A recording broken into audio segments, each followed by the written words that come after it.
అధ్యక్ష, ఏ ప్రశ్నకు లేదండి, ఇప్పటివరకు ప్రకటించలేదు.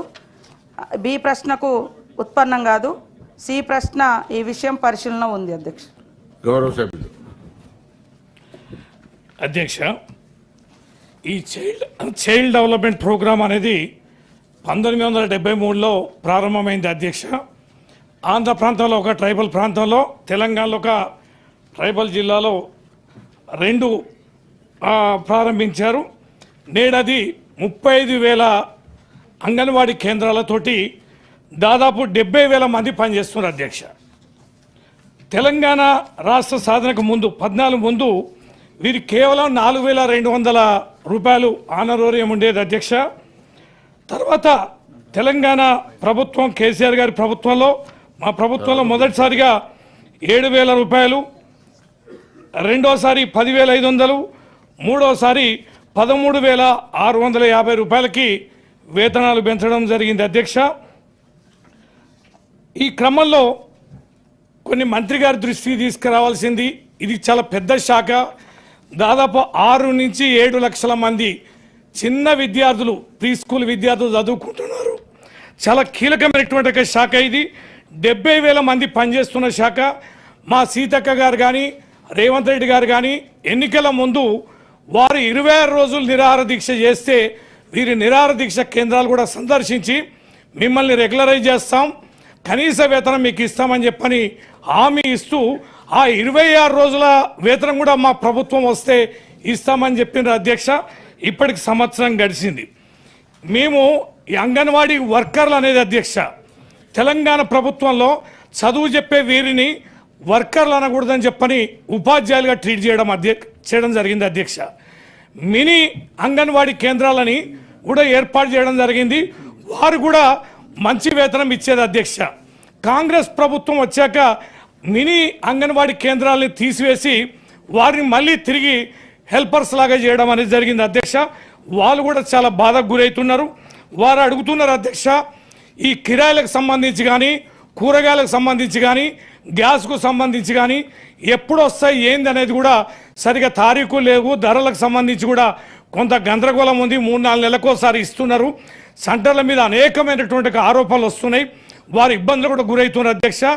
తర్వాత అంతేకాకుండా 3-4 నెలలకోసారి వేతనాలు ఇస్తున్నారు అధ్యక్ష. మొన్నటి ఆగస్టులో ఇచ్చారు 4 నెలల వేతనాలు. ఇప్పుడు సెప్టెంబరు, అక్టోబర్, నవంబర్ వరకు సంబంధించిన జీతాలు కూడా ఇప్పటి వరకు ఇవ్వలేదు. వారిది ఇంకొక ప్రధానమైనటువంటి రిక్వెస్ట్ ఉంది అధ్యక్ష. ఈ సూపర్వైజర్లకి ఎగ్జామినేషన్ కండక్ట్ చేస్తున్నారు.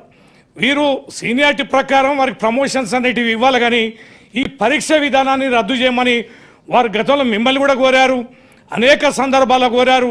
వాళ్ళు ప్రధానమైనటువంటి డిమాండ్ ఉంది కాబట్టి దానిని ఎట్టి పరిస్థితుల్లో మీరు ఈ ఎగ్జామినేషన్ లేకుండా చేయమని చెప్పని కోరుతున్నారు అధ్యక్ష.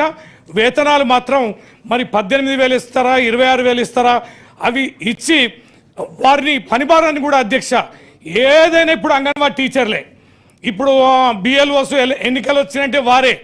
ఇవాళ గ్రామాలలో జరిగే అన్ని రకాల కులగణన కానీ, ఇతరత్ర సర్వేలు కానీ అన్నిటి కూడా మనం అంగన్వాడీ వాళ్ళనే, టీచర్లనే వాడుతున్నాం. పనిభారం పెరిగింది, డబ్బులు సరిపోవడం లేదు. మీరు మహిళా మంత్రిగా ఉన్నారు, కష్టాలు తెలిసిన మంత్రిగా ఉన్నారు. ఈ యొక్క 70,000 మంది మహిళల కష్టాలని మీరు చూసి, వారు కూడా ఆర్థికంగా ఇంట్లో కష్టాలు, పేద కుటుంబాల నుంచి వచ్చిన వారు అంగన్వాడీ సెంటర్లు నడుపుకోవడానికి కూడా చాలా కష్టపడుతున్నారు. తర్వాత ఆరోపణలకి, విచారణలకి ఎక్కడ బలైతామో, ఎక్కడ ఉన్న నౌకరు కూడా బోధ్యమని భయంతో ఉన్నారు. కాబట్టి ఆ గ్యాస్ కానీ, కూరగాయలు కానీ, ఆ రెంట్లు కానీ తొందరగా ఇప్పించాలని, నెలవారీగా వేతనాలు ఇవ్వాలని, ఈ అంగన్వాడీ మినీ సెంటర్లుగా రద్దు చేసిన వాటిని తీసుకోవాలని, అలాగే 2 లక్షల రూపాయలు రిటైర్మెంట్ అప్పుడు ఇస్తామని మాట ఇచ్చారు అధ్యక్ష. వారు మేనిఫెస్టోలో కూడా పెట్టినరు. ఇప్పుడు చాలామందిని కూడా రిటైర్మెంట్ చేశారు. కానీ వారికి పాత ప్రభుత్వంలో ఎట్లనైతే 1,00,000 రూపాయలు ఇచ్చేదో, 50,000 ఇచ్చేదో అవే ఇచ్చి పంపిస్తున్నారు. వారు చాలా బాధకి, వేదనకు గురి అయి మా మంత్రి గారికి మీ ద్వారా చెప్పమని, సభలో చెప్పమని నన్ను చాలామంది ఈ అంగన్వాడీ సంఘాలు, మహిళలు కోరారు అధ్యక్ష. పెద్ద మనసుతోటి అర్థం చేసుకొని రాజకీయంగా పోకుండా ఇన్ని మహిళా కుటుంబాల్ని కాపాడి పెద్ద దిక్కుగా మీరు ఉండాలని చెప్పని మీ ద్వారా ప్రభుత్వాన్ని కోరుతున్నారు అధ్యక్ష. ఆనరబుల్ మినిస్టర్ గారు. రవీంద్రరావు గారు లేవనెత్తినటువంటి అంశాల్లో సార్, మేము అంగన్వాడీ స్కూల్స్ అన్నీ కూడా ఇప్పుడు అప్గ్రేడ్ చేయడం జరిగింది. తీసేలే హెల్పర్లా కాదు, మినీ అంగన్వాడీస్ను మెయిన్ అంగన్వాడీస్గా చేయడం జరిగింది. సాలరీస్లో కొంచెం మీరు చేసారు కానీ జీవో ఇట్లా ఏం రాలే. మేము వచ్చిన తర్వాత వాళ్ళకు ఆ జీవో ఇచ్చి మీరు పెట్టిరు, అంతవరకే పెట్టిరు. మీరు ఇచ్చినా మనం ఇచ్చినా అందరం ఇచ్చినట్టు. సార్ మేము వచ్చినాక మా మొదటి సంతకం కూడా అదే. సాలరీస్ ఇంకా ఇంక్రీజ్ చేయాల్సిన, అంటే సాలరీస్ కాడ కొద్దిగా సెంటర్ నుంచి వచ్చేటి కొద్దిగా ఇబ్బందిగా ఉంది కాబట్టి అది ఒక ప్రాబ్లంగా ఉంది. అదేవిధంగా ప్రైమరీ స్కూల్స్గా కూడా మార్చడం జరిగింది సార్. ఆ పిల్లలకు దేశంలో మొట్టమొదట యూనిఫామ్స్ ఇచ్చి నర్సరీ స్కూల్ పెట్టి టీచర్స్, అంగన్వాడీ టీచర్స్కు ట్రైనింగ్ ఇచ్చి, ఎందుకంటే ఓన్లీ ఫీడింగ్ వరకే కాకుండా ఎడ్యుకేషన్ కూడా ఏబిసిడీలకు ఓన్లీ నర్సరీకి వెళ్ళాలంటే కూడా లక్షల రూపాయలు ప్రైవేట్ స్కూళ్ళలో కట్టించుకుంటా ఉన్నటువంటి పరిస్థితి ఉంది. కాబట్టి దాంట్లో మేము మన రాష్ట్రంలోనే మొట్టమొదట పిల్లలకు మరి ఒక కార్పొరేట్ స్థాయిలో కూడా బెంచెస్ కానీ, కొత్త బుక్స్ కానీ, యూనిఫామ్ కానీ, ఒక 50 రకాల ఆట వస్తువులకు సంబంధించినటువంటి ఐటమ్స్ కూడా ఇప్పటి వరకు 15,000 స్కూళ్ళలు ఇవ్వడం జరిగింది సార్. ఇంకా మిగతావి కూడా తొందరలోనే ఇవ్వడం జరుగుతుంది. మా మేనిఫెస్టోలో పెట్టిన విధంగా అంగన్వాడీలకు 18,000 శాలరీ ఒప్పుకున్నాం. అది తప్పకుండా మా చైర్మన్ గారు ఇక్కడే ఉన్నారు, మేనిఫెస్టో కమిటీ చైర్మన్ గారు, ఒప్పుకున్న ప్రకారం చేయడం జరుగుతుందని తెలియజేస్తా ఉన్నాం. ఎగ్జామ్స్ అయితే గతం నుంచి జరుగుతున్నాయి. గతంలో కూడా సూపర్వైజర్ల కోసం ఎగ్జామ్స్ పెట్టింది సార్. ఇప్పుడు కొత్తగా మేమేం పెట్టలేదు. ఖచ్చితంగా మరి ఎగ్జామ్ లేకుండా పెట్టడం కూడా కొన్ని ఇబ్బందులు అవుతాయి. దాన్ని లీగల్గా కూడా ఏం సమస్యలు రాకుండా ఉంటే అది ఆలోచిస్తాం సార్. అదేవిధంగా రిటైర్డ్ బెనిఫిట్స్ కూడా మీ గవర్నమెంట్లో 1,00,000 రూపాయలు ప్రకటించారు. మేము 2 lakhs ఇస్తామని ఒప్పుకున్నాం. అది ఫైనాన్స్లో పెండింగ్లో ఉంది. అది కూడా తొందరలోనే క్లియర్ చేయడం జరుగుతుంది అధ్యక్ష. అదేవిధంగా ఇంకా వేతనాలు కూడా రెగ్యులర్గా వచ్చేందుకు దాదాపుగా రెగ్యులర్గా వస్తున్నాయి. ఈ మధ్య కాలంలో మీకు తెలుసు డబ్బులన్నీ కూడా ఎక్కువ రైతు బంధుకే పోయినాయి. దాంతో కొంత వివిధ శాఖల మీద బర్డన్ పడినటువంటి రుణమాఫీకి పోయింది. సారీ, రుణమాఫీకి పోవడం జరిగింది. సార్ రైతు బంధు కొరకే సంక్రాంతికి ఇస్తున్నాం వాళ్ళు.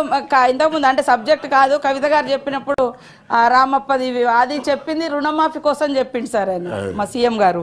సో ఆ డబ్బులన్నీ కూడా అటు పోవడంతో కొద్దిగా బ్రేక్ అయింది. అవన్నీ కూడా రెగ్యులర్గా ఇచ్చే విధంగా మేము కృషి చేస్తామని తెలియజేస్తూ నమస్కారం.